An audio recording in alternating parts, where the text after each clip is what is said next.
Hello दोस्तों, welcome to my YouTube channel. तो आज की इस वीडियो में हम सॉल्व करने वाले हैं homogeneous linear partial differential equation के कुछ क्वेश्चन, जिसमें कि हमने पहले वीडियो में देखा था कि पीआई की जो डिफरेंट केसेस है उस हिसाब से हम क्वेश्चन को सॉल्व कर रहे हैं। पिछली वीडियो हमने केस नंबर 1 को सॉल्व करा था। आज जो बाकी बचे हुए केस है उसको हम सॉल्व करेंगे। तो अगर आपने पिछली वीडियो नहीं देखी है तो प्लीज आई बटन में जाके देख ले।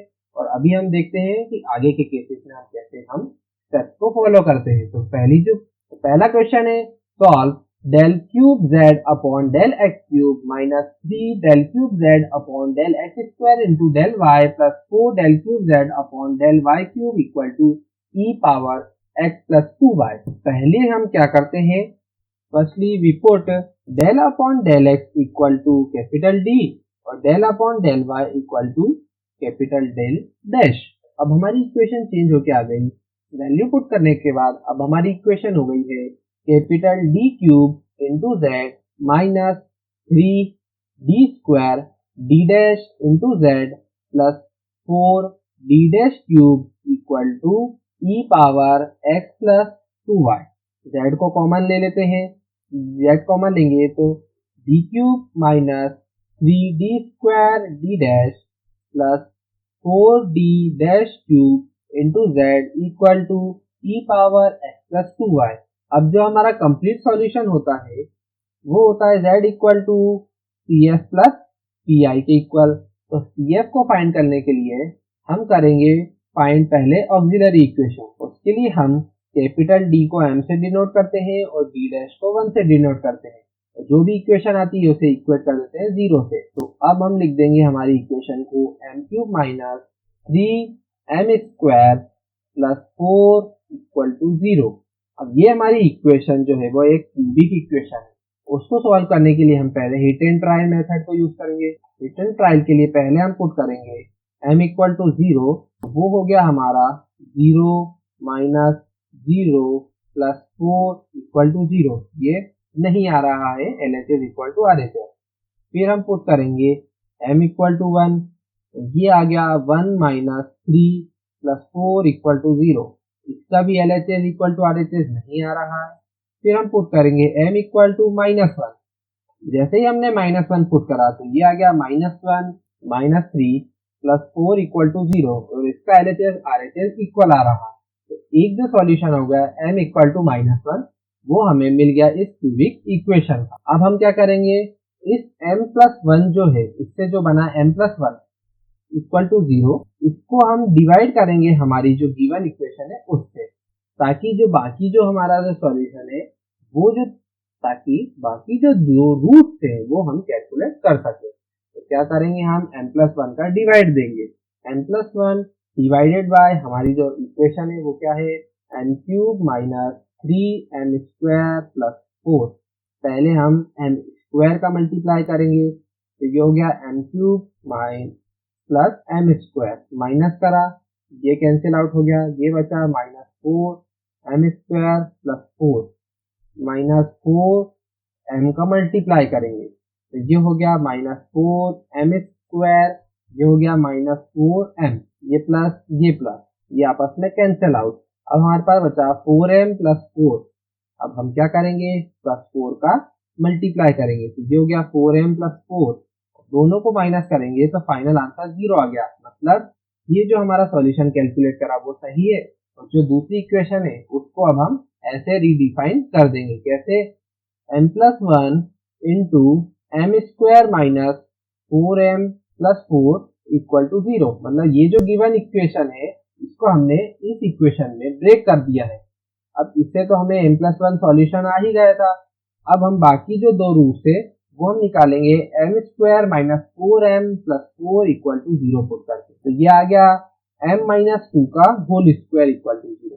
तो अब हमारी m की वैल्यू आ जाएगी 2,2, मतलब 1 2 और ये 3 वैल्यू आ गई हमारी m की। तो इसमें से दो जो ये रूट्स है वो इक्वल है और एक जो है वो अलग है। तो अब हमारे जो CF की वैल्यू है वो केस नंबर 3 के हिसाब से हो जाएगी CF equal to f1 y minus x plus f2 y plus 2x plus x into F3 y plus 2x। इसमें हमने -1 पुट करा, इधर +2 और इधर +2। इस हिसाब से हमारे CF की वैल्यू तो ये आ गई। अब हमें क्या निकालना है, PI को निकालना है। तो PI को निकालने के लिए हम जो राइट हैंड साइड है fx, y वो है हमारा इस इक्वेशन में e power x plus 2y, यानी कि यानी कि एक्सपोनेंशियल टर्म, जो कि हमारा केस 2 में था। तो उसमें क्या करते थे हम कि जो भी e power ax plus by था उसमें कैपिटल D की जगह पे a पुट करते थे और d डैश की जगह पे b पुट करते थे। तो हम सेम वही चीज यही करेंगे। तो हमारा PI हो जाएगा e power x plus 2y upon d dash हो जाएगा हमारा इस इक्वेशन में, जिसके हिसाब से ये वाली वैल्यू। तो इसी को हम यहाँ पे लिख देते हैं उठा के, d cube minus 3d square d dash plus 4d dash cube. तो यहाँ पे हम डिनोमिनेटर में लिखेंगे तो ये हो जाएगा d cube minus 3d square d dash plus 4d dash cube. अब इस क्वेश्चन के हिसाब से a है हमारा +1 और b है हमारा +2। तो वैल्यू को पुट करेंगे तो ये हो जाएगा e x plus 2y upon 1 का cube minus 3 into 1 square plus 2 plus 4 into 2 का क्यूब। तो इस हिसाब से हमारी वैल्यू आ जाएगी e x plus 2y upon 27। यही है हमारी PI की वैल्यू। PI भी आ गया हमारे पास और CF भी आ गया। तो फाइनल सॉल्यूशन हो जाएगा हमारा CF plus PI z equal to CF plus PI। तो फाइनल z इक्वल टू आ गया हमारा F1 y minus x plus F2 y plus 2x plus x into F3 y plus 2x plus PI की value है e power x plus 2y upon 27। यही आ गया final हमारा solution. इसी type से अगले केस को सॉल्व करने के लिए हम अगले क्वेश्चन पे जंप कर जाते हैं। क्वेश्चन नंबर 2 है, solve del square z upon del x square minus 4 del square z upon del x del y plus 4 del square z upon del y square equal to cos x minus 2y।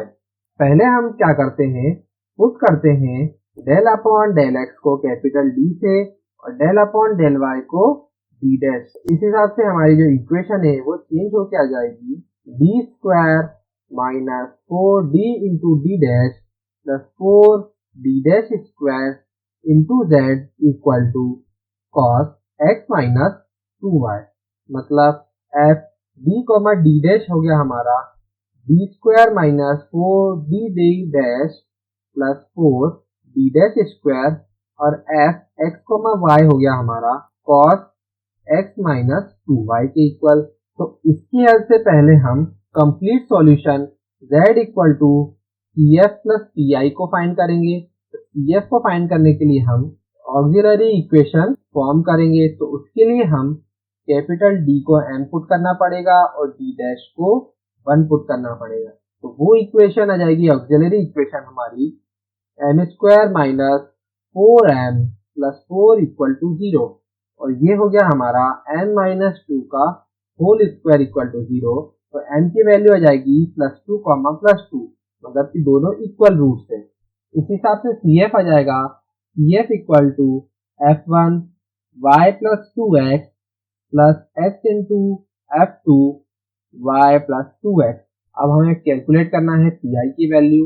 उसके लिए हम देखते हैं कि fx, y है trigonometric term.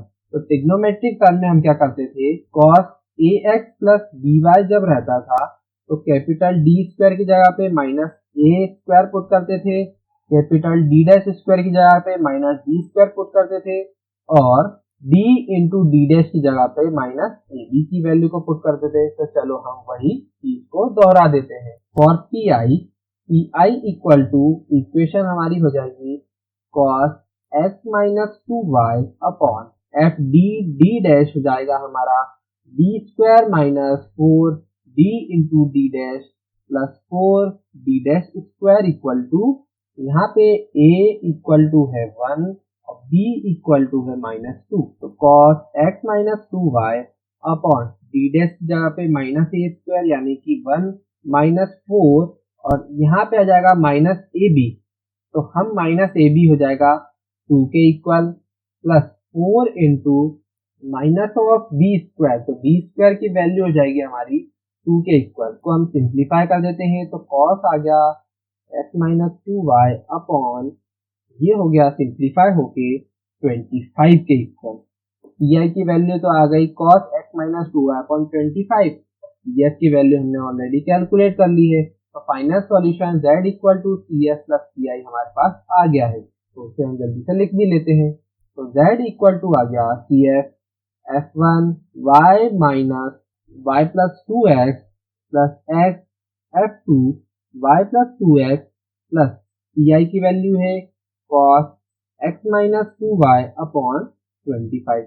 यही आ गया हमारा फाइनल सॉल्यूशन। इसी टाइप से एक और क्वेश्चन को हम सॉल्व कर लेते हैं। Solve D square minus 2d d dash plus d dash square into Z equal to X square plus x Y plus Y square. ये हमें ऑलरेडी सॉर्टेड क्वेश्चन है, तो इसमें capital F D D dash equal to है हमारा D square minus 2d d dash plus d dash square, और F X comma Y हमारा X square plus x Y plus Y square. अब complete solution होता है Z C F plus P I. C F की value को find करने के लिए हमें पहले ऑक्सिलरी इक्वेशन बनानी पड़ती है। तो ऑक्सिलरी इक्वेशन में हम कैपिटल डी को एम से डिनोट करते हैं और डी डैश को 1 से, और फिर इक्वेट कर देते हैं 0 से। तो ये हो जाएगा M square minus 2m plus 1 equal to 0। ये हो गया m माइनस 1 का whole square equal to 0। m की वैल्यू आ गई प्लस 1 प्लस 1 के इक्वल, दोनों रूट्स आपस में इक्वल है, तो फाइनल सी एफ की वैल्यू आ जाएगी f1 y plus x into f2 y plus x। P को कैलकुलेट करने के लिए जो फॉर्मूला है P I equal to F X Y upon F D D dash, इसको लिख देंगे तो ये हो जाएगा X square plus x into Y plus Y square upon D square two D D dash plus D dash का whole square. और इसको हम सॉल्व करते हैं, ये हो गया हमारा X square plus x Y plus Y square upon D plus D dash का होल स्क्वायर। अब इसमें से हम डी स्क्वायर को कॉमन ले लेंगे, तो डी स्क्वायर को जैसे ही हमने कॉमन लिया, यहाँ पे बचा 1 plus D dash upon d का whole square into x square plus x Y plus Y square. अब इसमें हमें बाइनोमियल थ्योरम अप्लाई करना है, तो कैसे करना है, तो पहले 1 अपॉन डी स्क्वायर ऐसे ही लिख दिया, इधर हो जाएगा 1 plus D dash upon d, power आ गई -2 की, मल्टीप्लाई में x square plus x Y plus Y square. यहाँ पे बाइनोमियल थ्योरम लगानी है, वो होती है 1 plus X power n equal to 1 plus n into X plus n into n minus 1 upon 2 factorial X square plus n into n minus 1 n minus 2 upon 3 factorial X cube and so on. तो इसी type से हम यहाँ पे भी apply कर देते हैं, तो बाइनोमियल थ्योरम अप्लाई करेंगे तो ये हो जाएगा 1 अपॉन डी स्क्वायर, यहाँ पे बाइनोमियल थ्योरम ओपन करी तो 1 plus -2 into d dash upon D plus -2 into -2 minus 1 upon 2 factorial into d dash upon d का whole square into x square. बाकी टर्म को 0 इसलिए लिखा है क्योंकि जब हम यहाँ पे पावर जो है मैक्सिमम पावर 2 है, तो जब हम आगे जो मैक्सिमम डिफरेंशिएशन करेंगे, जैसे कि 2 के बाद इधर आ जाएगा d की पावर 3, और जैसे ही डिफरेंशिएशन करेंगे d की पावर 3 का तीसरी बार, मतलब एक्स स्क्वायर का हम डिफरेंशिएशन करेंगे तो तीसरी बार तो वो 0 ही आएगा, भले ही एक्स क्यूब हो एक्स पावर 4 हो, इन सबका तो 0 ही आएगा, इसलिए हमने 0 लिख दिया। मल्टीप्लाई में इधर आ जाएगा X square plus x Y plus Y square. अब हम इसको सिंप्लीफाई कर लेते हैं, और ये हो गया 1 upon D square into 1 minus 2 D dash upon D plus 3 D dash square upon D square into x square plus x Y plus Y square, और 1 अपॉन डी और 1 अपॉन डी डैश जो है वो इंटीग्रेशन है, और D dash हमें पता है कि वो डिफरेंशिएशन है, तो वो दोनों चीज के हिसाब से हम अप्लाई करते हैं क्वेश्चन में। तो पहले डी स्क्वायर को हम अंदर ले लेंगे, तो ये हो जाएगा 1/d² minus 2d-d³ plus 3d² upon d⁴, और इधर मल्टीप्लाई में x² plus xy plus y²। अब हमें लिखना है 1/d² into x² plus xy plus y² minus 2d' upon d³, मतलब हमने ब्रैकेट को ओपन करा है, तो ये हो जाएगा x² plus xy plus y², ये हो जाएगा plus 3d' upon d⁴ x² plus xy plus y²। इधर हम पहले डिफरेंशिएशन अप्लाई कर लेते हैं y के रिस्पेक्ट में, क्योंकि d' है तो y के रिस्पेक्ट में डिफरेंशिएशन होगा, तो वो अप्लाई कर लेते हैं। तो ये तो सिमिलर टर्म रहेगी d² x² plus xy plus y² minus 2/d³, y के रिस्पेक्ट में डिफरेंशिएशन करेंगे तो यहाँ पे बचेगा x प्लस 2y, इधर बचा हमारे पास 3/d⁴ इंटू 2 बार डिफरेंशिएशन करेंगे तो हमारे पास सिर्फ बचेगा 2, क्योंकि ये 0 हो जाएगा, ये भी 0 हो जाएगा, ये 2 बचेगा हमारे पास। अब हमें क्या करना है, इंटीग्रेशन करना है x के रिस्पेक्ट में जितनी जितनी d की वैल्यू है। तो यहाँ पे 2d है तो 2 बार integration x² plus xy plus y² dx minus 2, 3 बार integration x plus 2y into dx plus 3, 4 बार इंटीग्रेशन कांस्टेंट 2dx का। तो इनका जब हम इंटीग्रेशन कर देंगे तो फाइनल हमारे pi की वैल्यू आ जाएगी x⁴ upon 3 into 4 plus x³ upon 2 into 3 plus y² x² upon 1 into 2 minus 2 into, इधर हो जाएगा x⁴ upon 2 into 3 into 4 plus 2y की जगह पे आ जाएगा 2y x⁴ upon 1 into 2 into 3 plus 6 into 2 into 3 तो 6 हो गया, यहाँ पे बचेगा x⁴ upon 1 into 2 into 3 into 4। तो फाइनल pi की वैल्यू आ जाएगी माइनस का 1/2 x³ upon y plus x² y² upon 2 plus x⁴ upon 4। तो फाइनल z की वैल्यू हो जाएगी cf प्लस pi।